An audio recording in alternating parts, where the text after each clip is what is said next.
So tonight we've got this Ps5 in for an HDMI port. Usually an HDMI port would be an easy job, but what the hell's going on here? Apparently, customer's son got it stuck or broke it or something and tried to pull it out. I'm not sure whether they were trying to pull the inside of the port out or whether the connector got stuck in it, but wow, damn. That's a mess. So I dread to think what it looks inside, but we'll pull it apart and see what we can see. Even with an electric screwdriver, it takes ages to take all of those screws out. Well, on the plus side, it's not pushed the inside all the way through and smashed all the components off the back. On the bad side, I can see quite a few pull pads there, so that's really not good.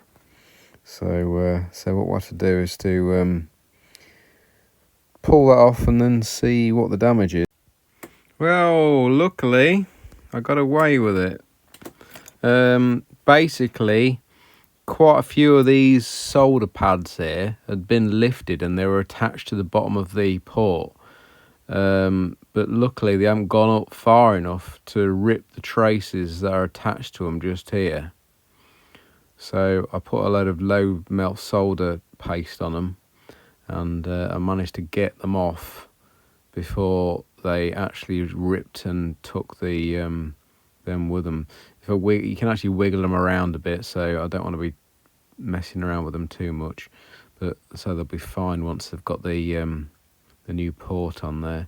There is one there that is missing, but I can soon run a jumper to that one.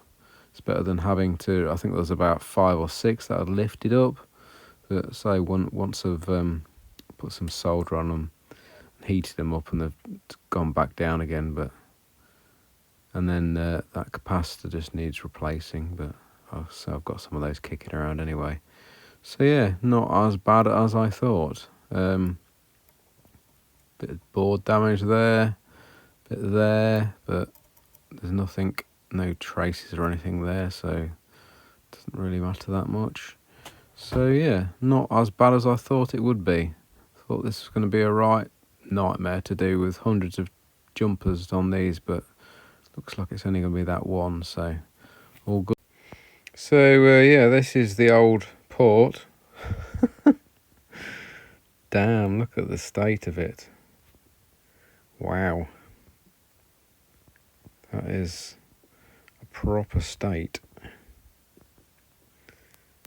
So yeah, what we shall do is get another port put on the board and run that jumper and replace the capacitor, and then we should be good. Well, saved me job anyway. There's my missing capacitor. Stuck to the leg. On the end of the leg, look. So yeah, can actually put that back on the board now, so that's good. Means I don't need to go component hunting now. There we go, that's all soldered in now. As you can see, I've got that little jumper in the middle just for the dead trace there.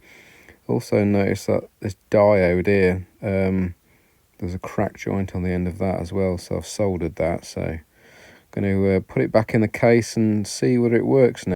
So I've just got it plugged in now to test. Got a white light to say it's been. And there we go, we have a display as well. So got it all put back together now, and we're all job done. There we go, it's all back together now. Mess of a port, the case on it, Jesus. But yeah, it worked.